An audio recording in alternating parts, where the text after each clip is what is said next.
What's good mga ka-KB? And welcome back to my channel. For today's vlog, samahan niyo ako. Magpa-practical driving test tayo. Maulan today mga ka-KB. Sana okay naman yung maging test natin. So pupunta lang tayo ng testing center. And let's pray and hope na okay naman yung maging practical test natin today. A few moments later. Yan mga ka-KB, nandito tayo sa testing center. And katatapos lang ng test natin. So, medyo maulan and ayan, yung visibility medyo hindi maganda. Pero thank God, no? Yan, tapos na tayo. First try. Thank you Lord. Napaka-bless natin at nakisama yung takbo ng kalsada dahil walang pasok ngayon. Kaya maluwag. Ayan, thank you Lord. Ayan, pasada tayo. Meron na tayo lisensya. So, hindi ako nakapag-video kanina kasi bawal. No, kaya, ayan. First of all, I just wanna thank my driving instructor, Denise. Yeah. She's a camera shy, but people from Cookstown, if you're planning to have your driving lesson, I can give you Denise's number. She's very patient and she got a high passing rate for all of her students. So, thank you Denise. Yeah. Well done. So yan mga ka-KB, pauwi na tayo and I'm so happy na nakapasa tayo. And ayan, thank you Lord, pasado na tayo. And bilang celebration natin sa ating pagpasa sa ating driving test, mga kaibigan. Yeah, let's go! Ay, magluluto tayo ng bulalo. Ayan, magluluto tayo ng bulalo. Yeah! Ayan, may nabili tayo na kneecap, tsaka yan, beef shin. Tama-tama yan sa maulan na panahon. Wait! Yeah. Disclaimer lang that this is why I screamed. I'm scared of toasters because it's very surprising when the toast pops up. That's all. Nasaan ba yung toaster? Ay, ito. Ta-da! Ulit na yung tinapay mo. Teka lang. Ayan mga ka-KB, importante na matanggal natin itong mga to. Mga bula-bula na yan kasi marumi yan. So, bago natin i-fill yung pressure cooker, kailangan matanggal. Pakuluan muna natin na naka-open yung takip para matatanggal natin itong mga to. Hindi yan kasama sa natin. Kabaw natin. Ayan. Mamaya hihiwalay natin itong buto na may bone marrow para hindi madurog yung bone marrow niya. Sarap kapain yan eh. Yakin yung balik ng sipit. Wala pa ba usok ang Check natin. Okay na. Mga AV, pinapacheck ko lang kay paring Brent yung nakuha natin sa sakyan. So ito kay paring Luigi. Mga AV, pinapacheck ko lang kay paring Brent yung nakuha natin sa sakyan. Ayan, kasi nung tinignan ko to, hindi naman ako masyadong maalam. Kaya to, buti may tropa tayong mekaniko dito. Sinicheck niya kung goods ba yung nakuha natin. Mag-grocery muna ako. Maglaro kayo ngayon? Anong oras daw?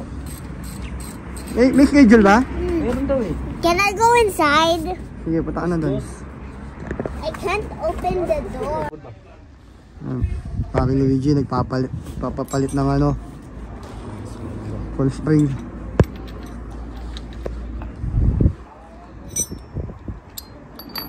And we're here at Drummanor Park. And dahil meron na tayong full license mga ka-EB, kakapasyal na tayo kasama ng ating family. At we have a special guest for today. It's my cousin, Kuya Isaiah. Let's go!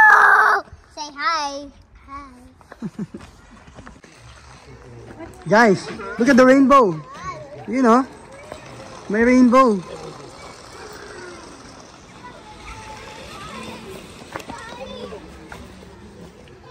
Playground. Saan? Let's go there. So yun mga guys, Lalamig ka. continuation lang nung vlog natin about sa pagkuha ko ng driver's license, no? Ang ginastos natin, how much? 65 pounds for the application ng driver's license. And then, si JK nasaan na? And then, aside from the 65 pound na registration fee, yun yung exam fee pala, no? So, nagbayad din ako ng, magkano ba binayad ko dun sa instructor? Ang ganda ng background natin, no? May rainbow. Yeah, oo nga, galing. So, yun, aside from, the 65 pound na binayad ko sa exam fee, nagbayad din ako ng 80 pounds sa instructor ko dahil yung kotse niya yung ginamit ko nung nag-practical driving test ako. So 80 pounds yun. Kasama na doon yung 1 hour pa namin training bago ako sumabak dun sa practical test. So, Yeah, pero yun. di ba kung may sarili kang car, May sarili kang car? pwede mo rin yan gamitin for Oo, the pag, actual. kung halimbawa may sarili ka ng car, pwede mong gamitin na yun sa yun na yung car mo na gamitin mo sa practical test. Pero during that time, wala pa kaming kotse noon, hindi pa kami bumili. Kaya, rent ko muna yung car ni Denise. So kahit malamig, hindi tayo titigil. Yan, go lang! Ang ganda rito guys sa Drum Manor. Oh. So, medyo may drizzle ng konti. Oh, ang ganda. Wow! Doble rainbow guys! Actually, Check it out! Ha? Ayan mga ka-AB. Tatlo ba? Nasin isa? Sa tabi ng mga kapal. Ayan o, dalawa yung rainbow. Ang galing! Nakakatuwa oh. Ganda. Puntahan natin yung dulo niyan mamaya. Baka may mga gold. May pounds. Yeah. Yun, so advice ko lang din mga ka-KB na kung magpa-plan kayo na practical driving test na, maganda din na talaga malaking bagay na mag-driving lesson muna kayo para at least may idea kayo, no, kung paano yung mga rules and regulation dito sa UK, no, pagdadrive. Kasi ako, although nagdadrive ako sa Pilipinas na rin before, pero ibang-iba pa rin talaga yung rito, yung way ng pagmamaneho. Pero kung never pa kayo nag-drive before sa Pilipinas at dito pa lang kayo matututong magmaneho, I think for me, advantage pa yon dahil wala kayong mga bad habit. Kaya ako, ginawa ko, akala ko nung una kasi, parang mga ilang lesson lang ako aabutin kasi nga, parang sabi ko, nag-drive naman ako dati sa Pilipinas, no? So, kumuha ako ng driving instructor dito and then sabi ko, siguro mag-driving lesson ako ng mga kahit ilang session lang. Pero hindi yun yung nangyari dahil talaga sobrang dami kong bad habit sa pagmamaneho. Yung mga driving style sa Pilipinas hindi pwede rito, no? Kaya nung mga nagma-mock test na ako, pumabagsak ako. Daming kinokorek. Daming kinokorek. So it took me 20? 50, I think mga 15 session talaga bago ako mag-driving, bago ako mag-practical driving test, inabot ako ng 14 to 15 session na driving lesson. Kung napanood niyo yung vlog ko before, July ako nag-take ng theory test, July last year. And after ko mag-take ng theory test, doon ako nag-start ng driving lesson ko. July, August, or September, na ako ng driving lesson ko. And hindi naman ako na masyado nagmadali din nung una, no?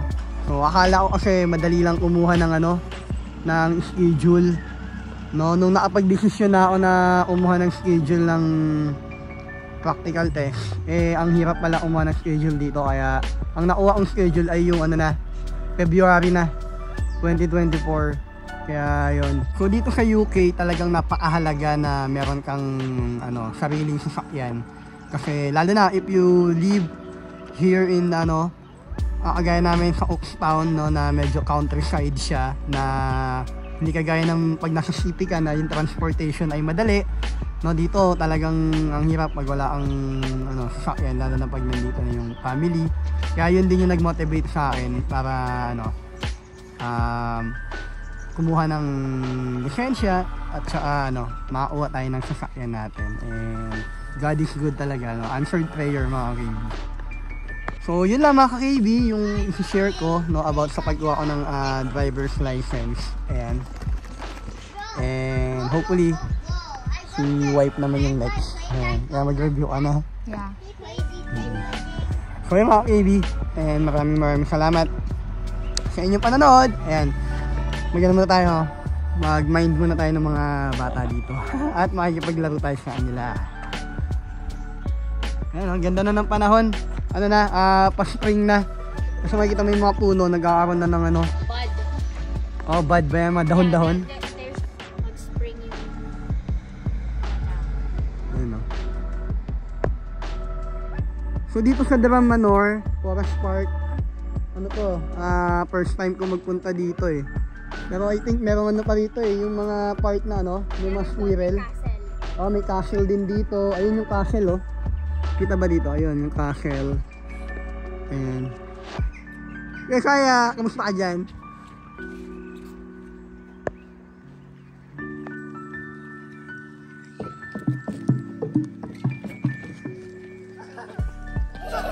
What happened to you?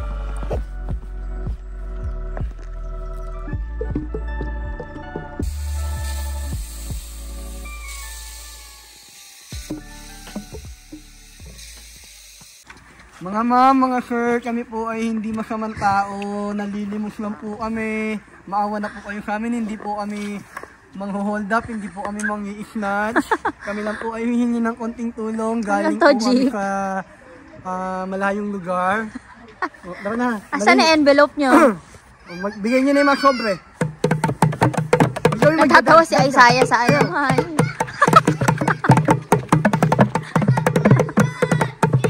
Mga badyaw ng Drum Manor. Ikaw naman, sayaw, dali, para mabibigay silang pera.